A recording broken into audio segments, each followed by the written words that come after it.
July 22, 1943. Tunis, North Africa. General George C. Marshall, Chief of Staff of the United States Army, sits at his desk in Allied Force Headquarters reviewing supply requisitions for Operation Husky. The invasion of Sicily. The morning sun filters through dusty windows. Reports pile up. Ammunition requests. Fuel allocations. Replacement troops. The logistics of war. An aide bursts through the door. No knock, just urgent footsteps and a folded message in his hand. Sir, priority signal from 7th Army Headquarters. Marshall looks up. What is it? Sir, General Patton has taken Palermo. Marshall sets down his pen.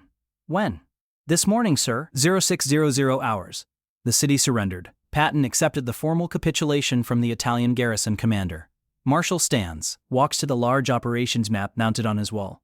Sicily, the island shaped like a football, kicked by the boot of Italy. His finger traces the invasion beaches at Gela, where Patton's 7th Army landed 12 days ago. Then moves northwest across the mountainous interior. Palermo, Sicily's capital, on the northern coast, 100 miles from Gela.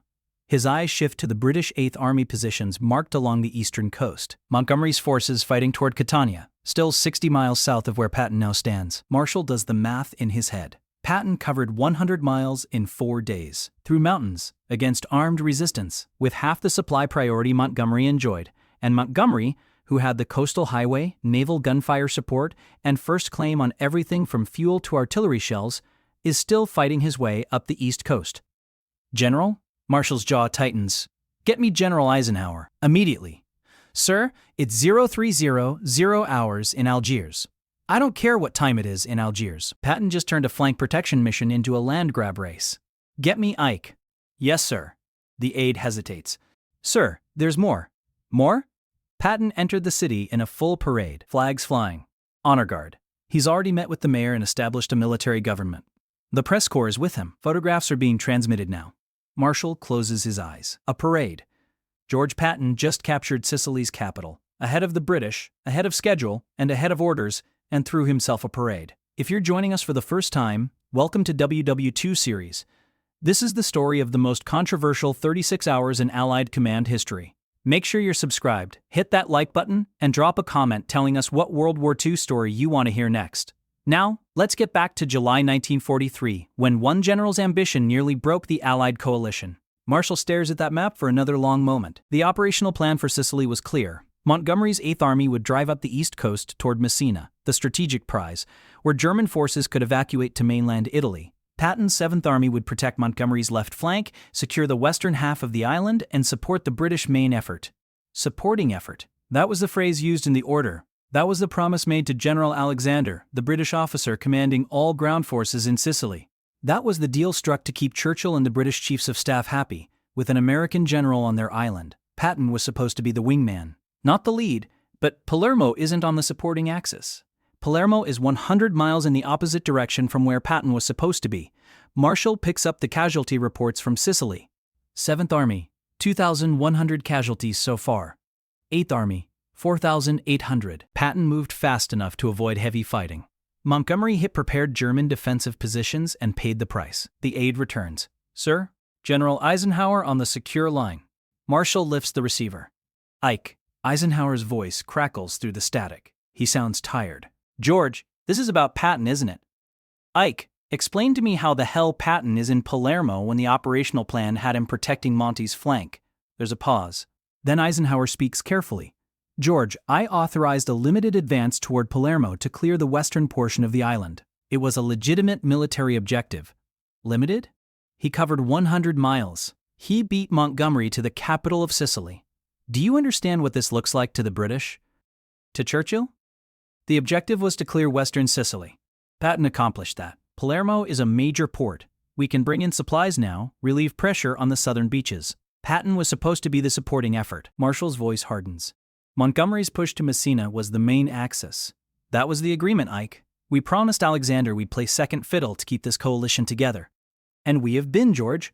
But Patton saw an opening. Italian resistance collapsed in the west. German forces were withdrawing toward Messina. He took the initiative. According to his reports, he captured 44,000 Italian prisoners, secured an entire coastline, did it with minimal casualties. Initiative or grandstanding? Marshall sits down heavily. Montgomery hasn't even reached Catania yet, and Patton is already holding press conferences in a royal palace. Eisenhower's voice drops. George Patton captured 44,000 prisoners in 4 days. He did it with half the resources Montgomery has. I can't reprimand success. You can when it creates a political nightmare. Marshall looks at the stack of cables on his desk. Alexander is furious. Montgomery feels humiliated. And I have it on good authority that Churchill is on the phone with Roosevelt right now, asking if we're trying to undermine British command of this operation. The line goes quiet. Then Eisenhower speaks, his voice resigned. What do you want me to do? I want you to keep Patton on a leash. No more freelancing. No more publicity stunts. And for God's sake, no more races with Montgomery.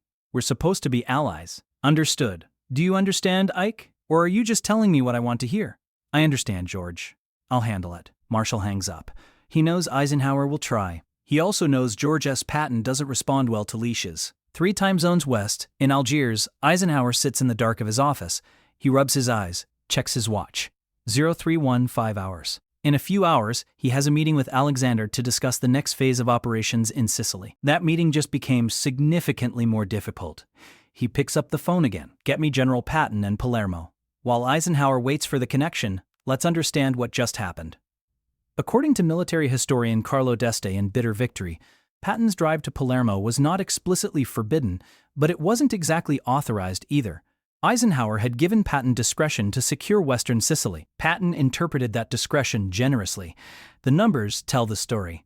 From July 18th to July 22nd, Patton's 7th Army covered 100 miles of mountainous terrain. His 2nd Armored Division, 3rd Infantry Division, and elements of the 82nd Airborne pushed through villages, across rivers, over mountain roads barely wide enough for a jeep. They encountered scattered Italian resistance, bypassed strongpoints, moved at night, and they did it with half the supply priority of Montgomery's 8th Army. Montgomery had the coastal highway, naval gunfire from destroyers and cruisers, priority on ammunition, fuel, and air support. His route was the main effort. His objective, Messina, was the strategic goal of the entire campaign. But Montgomery's forces were stuck. Dug in German paratroopers and armored units were making him pay for every mile along Highway 114. The British were fighting the war the British way. Methodical, prepared, cautious. Patton fought the war the Patton way. Fast, aggressive, relentless. And now he'd beaten Montgomery to Palermo by 36 hours. Because Montgomery's route to Palermo, had he chosen to take it, would have required him to swing west across the island. Something he never intended to do because Palermo wasn't his objective. But the press doesn't care about operational nuance. The headlines will read, Americans beat British to Palermo.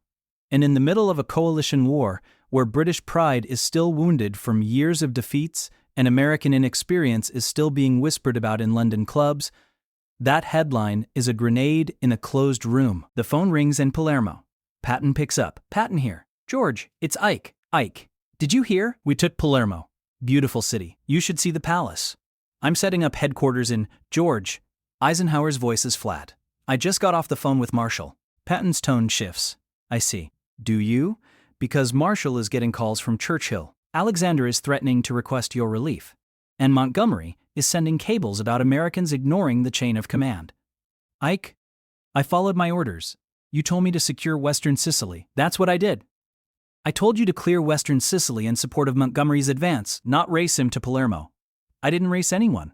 Patton's voice hardens. I executed a military operation. Montgomery had the east, I had the west. If he wanted Palermo, he should have driven faster. George, we captured 44,000 prisoners, Ike. We secured a major port. We did it in 4 days with equipment that was supposed to go to Monty. You want me to apologize for winning? Eisenhower takes a breath. I want you to stop antagonizing the British. We're in a coalition. That means coordination. That means not making Montgomery look bad in front of his own government. Then maybe Montgomery should move faster. This isn't a joke, George. Marshall wants you on a leash. No more independent operations. No more press conferences. Your next moves will be coordinated with 8th Army. Are we clear? There's a long pause. Then Patton speaks quietly. Clear. Good. I'll see you in 2 days. We're meeting with Alexander to plan the push to Messina. Patton hangs up. His chief of staff, Brigadier General Hobart Gay, stands nearby. Sir, they want me to slow down, Hap, Marshall, Ike, Alexander. They want me to wait for Montgomery. What are you going to do, sir? Patton looks out the window at the city he just captured, at the American flag flying over the governor's palace, at the harbor filled with landing craft unloading supplies. "I'm going to win this war," Patton says. "And if I have to beat the Germans and the British to do it, so be it." But Montgomery wasn't done. He had a plan to prove who the real professional was, and it would turn Sicily into a two-man race that nearly shattered the Allied command. The diplomatic crisis begins immediately. On the afternoon of July 22nd, at British 8th Army headquarters near Syracuse, Field Marshal Bernard Montgomery receives the intelligence report.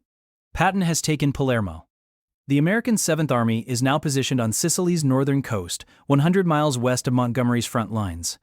Montgomery reads the report twice, then summons his chief of staff.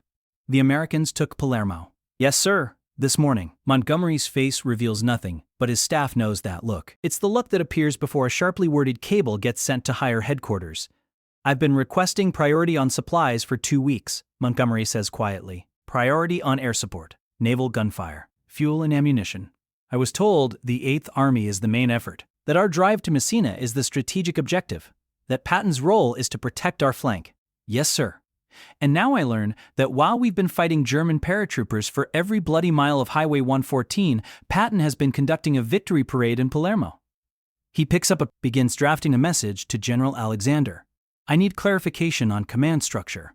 Am I the main effort or not? Because if 7th Army is free to capture objectives 100 miles off axis while 8th Army does the fighting, then perhaps we need to revisit the operational plan." The message goes out that afternoon. By evening, it's on Alexander's desk. And Alexander, General Sir Harold Alexander, British officer Winston Churchill's favorite general, overall ground commander for Sicily, is not pleased. July 23rd, Alexander summons Eisenhower to his headquarters.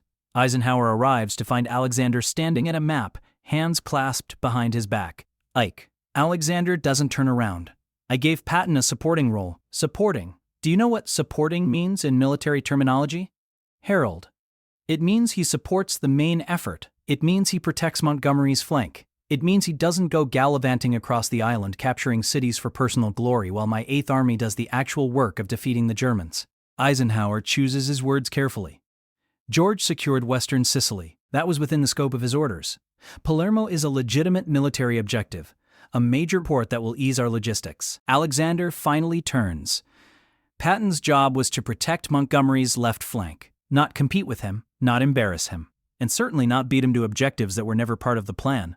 Montgomery's objective is Messina. Palermo is nowhere near Messina. That's not the point. Alexander's voice sharpens. The point is coalition unity. The point is that we made an agreement, America and Britain together, that Montgomery would lead the main effort in Sicily. We gave him the priority, the responsibility, and the glory. That was the political arrangement that makes this alliance work. George Patton captured 44,000 prisoners in 4 days. I don't care if he captured the entire Italian army. Alexander's control slips for just a moment, then he reins it in. "Ike, I like you. I respect you. But if Patton continues operating as if he's running his own private war, I will request his relief directly to Churchill and the combined chiefs of staff. Are we understood?" Eisenhower meets his eyes. "Understood. Good. Send Patton a message. His next moves will be coordinated with 8th Army. No more surprises." That afternoon, Eisenhower sends the cable. "Your initiative is noted. Your next moves will be coordinated with 8th Army. Acknowledge." Patton's reply arrives 6 hours later. Acknowledged. But acknowledgement and compliance are two different things, and George Patton is about to prove that once again. What happened next made Marshall wonder if putting two competitive generals on the same island was the worst decision of the war. July 24th, Palermo. Patton holds a press conference in the Royal Palace. War correspondents from American newspapers crowd into the ornate room. Patton stands in full dress uniform, pearl-handled revolvers on his hips, 3 stars gleaming on his shoulders. The questions come fast. "General Patton, how did you capture Palermo so quickly?" "Speed and audacity. We moved fast, hit hard, and didn't give the enemy time to think." "Were you racing the British 8th Army?" Patton grins. "We weren't racing anyone. But let's just say Montgomery had the coastal highway and we had goat trails. We made do." The reporters laughed. Patton continues. "The British are fine soldiers, methodical, thorough. They do things by the book. Americans do things by the map. We look at where we need to be, and we get there. Different styles. Both work. But that quote, Montgomery had the coastal highway, we had goat trails, makes every British newspaper by July 25th. The Daily Mail runs the headline, American Glory Hunting in Sicily. The Times publishes an editorial. Patton's Personal War. Coalition at Risk. British members of Parliament ask questions. Is the American general operating independently? Has command structure broken down? Why is Montgomery, Britain's hero of El Alamein, being overshadowed by an upstart American? Churchill cables Roosevelt. The message is polite but pointed. The Sicily operation requires coordination and mutual respect between our forces. Recent events suggest concerning independence of action. Roosevelt calls Marshall, Marshall calls Eisenhower, and Eisenhower sends Patton an urgent cable. No more press. That is an order. Patton receives the message in his palace headquarters. Crumples it, throws it in the trash. They want me silent, Hap? Fine. I'll let my results speak. Because while diplomats argue and commanders send cables, Patton is looking at his map. At the real objective, Messina, the port city on Sicily's northeastern tip, barely 2 miles from mainland Italy, the escape route for every German soldier on the island. Montgomery has the direct approach, Highway 114 along the east coast. Patton has the northern coast road, Highway 113, longer, more mountainous. But Alexander's order was clear. Patton supports Montgomery's drive, except Patton sees 2 roads, 2 armies, and 1 prize. And then Patton did something that even Eisenhower couldn't defend. The race to Messina begins not with an order, but with an interpretation. Alexander's directive states, 7th Army will support 8th Army's advance to Messina. Montgomery will drive up the east coast. Patton will protect his western flank and cut off German escape routes. But Patton reads that order and sees an opportunity. 2 parallel roads. 2 forces, 1 objective. If Montgomery takes the east coast and Patton takes the north coast, they're both heading to Messina. And if they happen to arrive at different times, well, that's just the nature of terrain and combat. July 28th. Patton orders Major General Lucian Truscott's 3rd Infantry Division to advance along Highway 113 toward Messina. The official justification, cutting off German retreat routes. The actual intention, a race. August 1st. Montgomery's forces are still fighting for Adrano, a town southwest of Mount Etna. German resistance is fierce. The advance slows to a crawl. Miles per day become yards per hour. Meanwhile, Patton's 3rd Division is moving. Not fast, the terrain is brutal, the roads are terrible, and German rearguard units fight back. But moving nonetheless. August 3rd. Patton orders an amphibious end run. A battalion from the 30th Infantry Regiment loads onto landing craft, sails up the coast, and lands behind German lines at Sant'Agata. The Germans withdraw. Patton's forces leap forward another 10 miles. Montgomery hears about the landing, realizes what's happening, requests his own amphibious operation. Alexander approves it, but it takes time to organize. Time Patton doesn't waste. August 8th. Montgomery's forces finally break through at Adrano, begin advancing again, but they're still 40 miles from Messina. Patton's forces are 30 miles from Messina. At Allied headquarters, staff officers watch the map with growing alarm. 2 pins representing 2 armies, both moving toward the same objective, neither coordinating.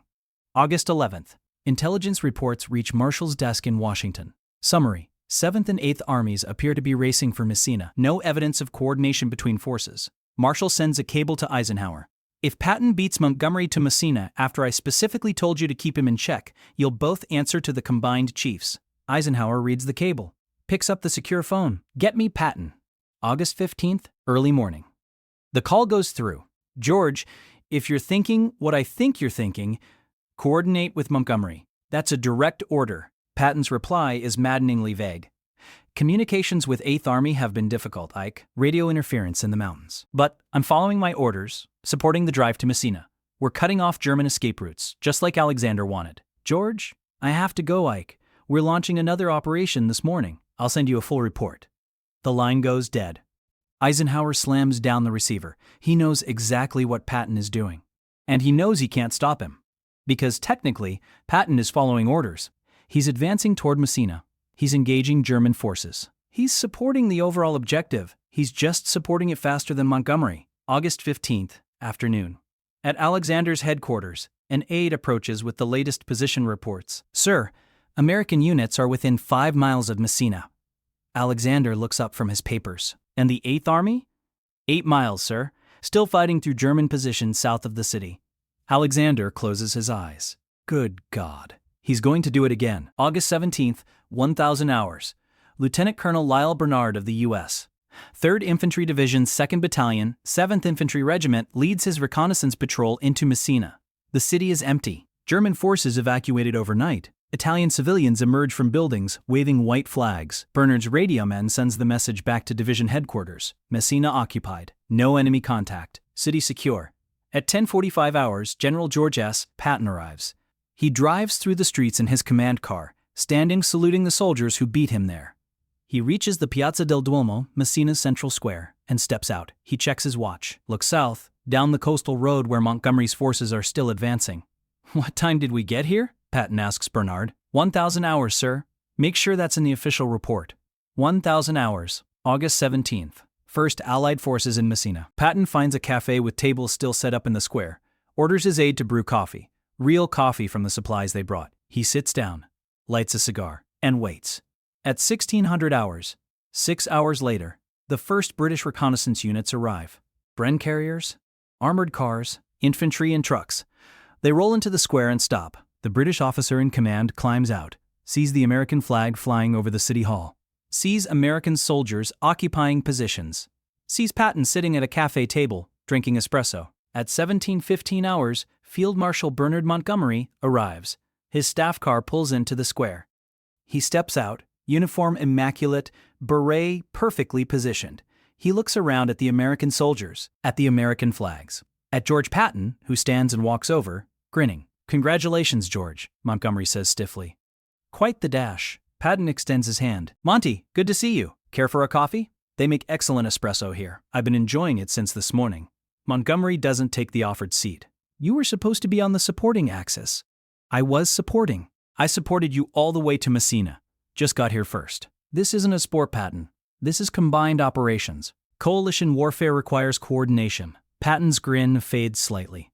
I coordinated my infantry, my armor, my amphibious landings. We moved fast, we hit hard, and we secured the objective. Isn't that what this whole campaign was about?" Montgomery's voice goes cold. "The objective was defeating the Germans, not beating your allies to a finish line. Then maybe we should have moved faster together." Patton gestures to the harbor, where boats still float, boats that carried German soldiers to safety on the Italian mainland over the past week. Because while we were coordinating and being polite and waiting for each other, 100,000 German troops slipped across the Strait of Messina. They're in Calabria now, regrouping, rearming, and in a few months, we'll be fighting them again at Salerno, or Anzio, or wherever we land next. Montgomery stares at him. "You're impossible." Patton meets his eyes. "No, Monty, I'm just faster." Montgomery turns and walks back to his staff car without another word. His officers follow.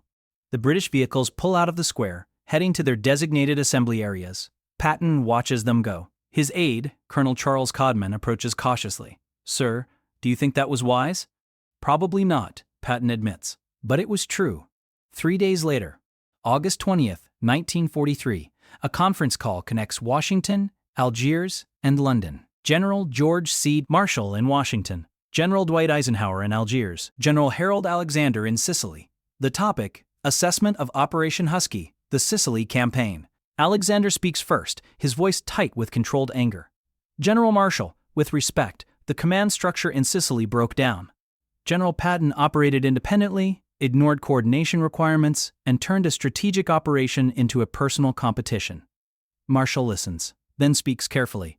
"General Alexander, I understand your concerns. General Patton's methods are unconventional. However, I'd like to review the results." He reads from the report in front of him. Sicily Campaign, July 10 to August 17th. 38 days. The strategic objective, securing the island, was achieved ahead of the projected timeline. Allied casualties, 24,850. Axis casualties, 164,000, including 135,000 captured. From a purely military standpoint, the campaign is a success. General Marshall, with respect, the command structure. Marshall cuts him off. His voice remains calm, but there's steel underneath. General Patton captured Palermo when it was militarily advantageous. He secured a major port, captured 44,000 prisoners, and cleared western Sicily with minimal casualties. He then advanced to Messina when it was strategically necessary. Yes, he violated the spirit of coordination. Yes, he made it a competition when it should have been collaboration. Marshall pauses. The line is silent. Then he continues. "But here's what I told President Roosevelt this morning." Another pause. Eisenhower, listening in Algiers, holds his breath. Alexander waits. And Marshall delivers the assessment that will define Patton's Sicily campaign. Patton fought the Germans, the Terrain, and Montgomery, and he beat all three. The line goes quiet. Alexander starts to respond, then stops. Because he knows? They all know that Marshall isn't celebrating Patton. He's acknowledging a hard truth. Patton delivered results. He captured objectives. He won battles. And in the middle of a war where the Allies are still learning how to fight the Wehrmacht, results matter more than protocol. But there's an edge to Marshall's words, a diplomatic condemnation hidden in military praise. Because Marshall just told the British commander, in the politest possible terms, that his methodical approach was outpaced by American aggression. And he told Patton, without saying it directly, that winning isn't enough when it damages the alliance. Eisenhower understands. This isn't permission for Patton to keep freelancing. It's Marshall's way of protecting Patton from British demands for his relief, while putting Eisenhower on notice to keep Patton under control going forward. The call ends, the Sicily campaign is officially over. The commanders move on to planning the next phase, the invasion of mainland Italy. But the consequences of those 36 hours, when Patton beat Montgomery to Palermo and then did it again at Messina, will echo through the rest of the war. The statistics tell part of the story. Sicily campaign, 38 days. Allied casualties, 24,850 total. American losses, 7,500. British losses, 12,800. Canadian losses, 4,550. Axis casualties, 164,000, with 29,000 killed or wounded and 135,000 captured. But here's the number that matters most: 100,000. That's how many German and Italian troops escaped across the Strait of Messina to mainland Italy, while Patton and Montgomery were racing each other to the finish line. Those troops didn't disappear. They reorganized in Calabria. They established defensive positions in the mountains of southern Italy, and over the next 2 years they would kill thousands of Allied soldiers at Salerno, Anzio, Monte Cassino, and a dozen other battles in the brutal Italian campaign. Patton beat Montgomery to Palermo by 36 hours. He beat him to Messina by 6 hours. But the Germans won the evacuation. And that's the strategic failure that gets lost in the personal rivalry. The political cost was immediate and lasting. Alexander never gave Patton independent command again.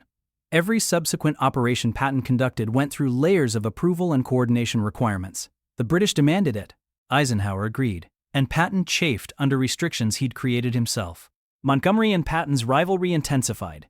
When planning began for Operation Overlord, the Normandy invasion, British and American planners made sure Montgomery and Patton were on separate axes of advance. They would never operate in proximity again. The Sicily races proved that coalition warfare couldn't survive two competitive egos in the same theater. Churchill personally demanded that Patton be sidelined. In meetings with Roosevelt, the Prime Minister argued that Patton's insubordination endangered Allied unity. Roosevelt defended Patton publicly, but privately told Marshall to keep him on a leash. And Marshall did. Sort of. Because 3 weeks after Messina, the slapping incidents became public. On August 3rd and August 10th, during the drive to Messina, Patton had slapped 2 soldiers suffering from combat exhaustion, calling them cowards. The incidents were kept quiet initially, but in November 1943, journalist Drew Pearson broke the story. American newspapers erupted. Congress demanded Patton's relief. Eisenhower almost did it. Almost ended Patton's career right there, but he remembered Marshall's assessment. When you need someone to do the impossible, there's only one name on the list. So, Patton survived, barely. He spent 11 months in exile commanding a phantom army in southeast England, the fictional 1st U.S. Army Group, designed to deceive Germans about where the Normandy invasion would land. No combat, no glory. Just months of pretending to command an army that didn't exist, while younger generals led the real invasions.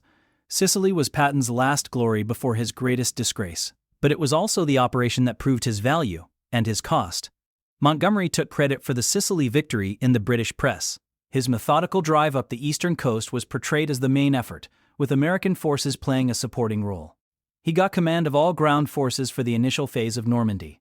His careful, thorough approach continued to clash with American desires for speed and breakthrough, but years later in his memoirs, Montgomery admitted something he never said publicly during the war.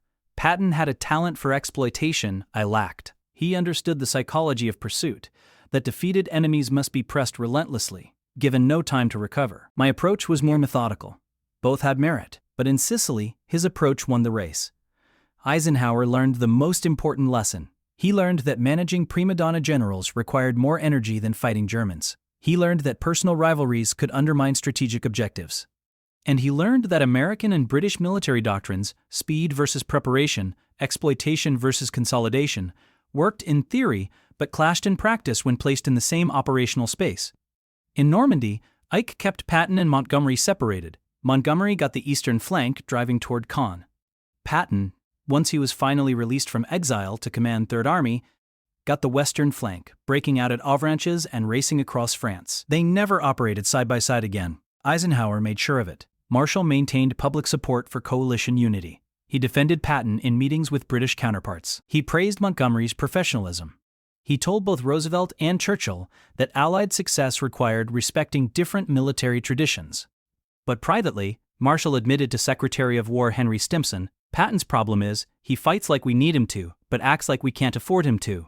He wins battles and creates political disasters in equal measure. If this war lasts long enough, he'll either become indispensable or intolerable." I'm not sure which. The deeper meaning of Sicily and Marshall's famous assessment reveals a fundamental tension in coalition warfare. The British believed in concentrated force, methodical preparation, and set-piece battles. Montgomery embodied this perfectly: careful, thorough, risk-averse. He wouldn't attack until he had overwhelming superiority in men, materiel, and support.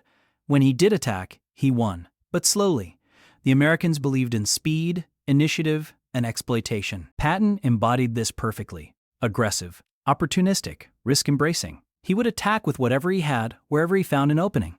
He moved faster than his supply lines, outran his communications, and trusted that momentum would carry him through. When he attacked, he won. Quickly, both approaches worked.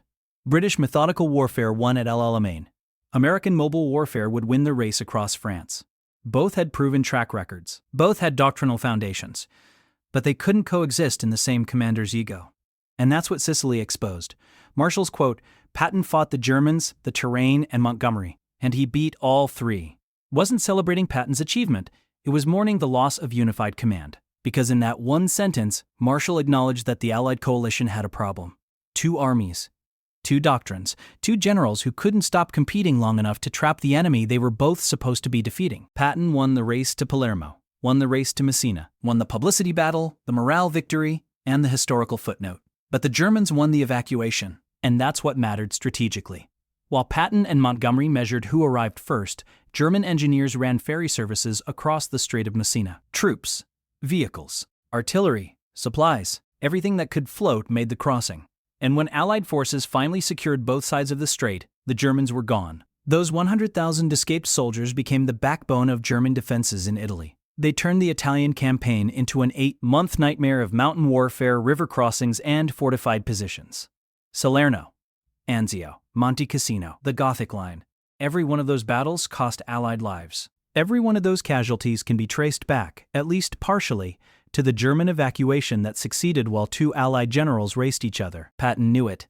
In his diary, dated August 19, 1943, 2 days after entering Messina, he wrote, "We took the city, but the enemy got away. Montgomery and I were so busy measuring who arrived first that we forgot to close the back door." Tactically brilliant, strategically stupid. Montgomery knew it too. In a private letter to Field Marshal Alan Brooke, Montgomery wrote, "The Sicily campaign succeeded in capturing the island but failed in capturing the enemy. The Americans moved faster than I anticipated. Whether that speed was strategically sound is another question. Eisenhower knew it best." In his memoir Crusade in Europe, published after the war, Eisenhower wrote about Sicily with clear-eyed assessment. George Patton could achieve miracles on the battlefield, but he could also create disasters in the headquarters. Sicily proved both. He captured Palermo and Messina ahead of schedule, ahead of expectations, and ahead of orders. In doing so, he damaged Allied unity, infuriated our coalition partners, and turned a strategic operation into a personal vendetta. Ike continued, "I spent more time managing Patton than I did fighting Germans. More cables, more phone calls, more diplomatic cleanup with Alexander and Montgomery, more explanations to Marshall and Churchill. Patton required constant supervision, not because he was incompetent, but because he was too competent and knew it." Then Eisenhower wrote the line that explains why Patton survived the slapping incidents, the insubordination, and the Sicily controversy. "But I never considered relieving him, because when I needed someone to do the impossible, there was only one name on the list: George S. Patton. The 3-6-hour gap between Patton reaching Palermo and Montgomery's expected arrival became legendary in American military culture. For decades, it was taught at Fort Leavenworth and West Point as proof of American operational tempo superiority. Case studies analyzed Patton's logistics, his route selection, his aggressive exploitation of Italian collapse. The lesson: speed matters. Audacity wins. But British staff colleges taught Sicily differently. At Sandhurst and the British Army Staff College, the same campaign became a cautionary tale about individual glory versus coalition strategy. Case studies analyzed the command breakdown, the coordination failures, the political damage. The lesson: unified command matters. Coalition unity wins. Both were right, both were wrong. And that's why Marshall's assessment endured. Patton fought the Germans, the terrain, and Montgomery. And he beat all three. Because in August 1943, on a small Mediterranean island shaped like a football, the Allied coalition almost broke. Not because of German resistance, not because of terrain or weather or logistics, but because two generals couldn't stop racing each other long enough to trap the enemy they were both supposed to be defeating. Patton won the race. History remembers the escape. And George C. Marshall, Chief of Staff of the USDO, Army, architect of Allied strategy, the man who had to manage both British pride and American ambition, delivered the most diplomatically brutal assessment of the entire campaign in one sentence. He acknowledged Patton's brilliance, condemned his insubordination, defended him to the British, and warned Eisenhower that this couldn't happen again. All in 15 words. That's leadership. That's diplomacy. And that's why 80 years later, we're still talking about what Marshall said when Patton beat Montgomery by 36 hours in the race across Sicily. If this story showed you a side of World War II you've never heard before, make sure you're subscribed to WW2 Series. Hit that like button, drop a comment with the World War II story you want us to cover next, and share this with anyone who loves real history. We've got dozens more untold stories coming your way. Thanks for watching. And remember, history isn't about who crossed the finish line first. It's about what happened after.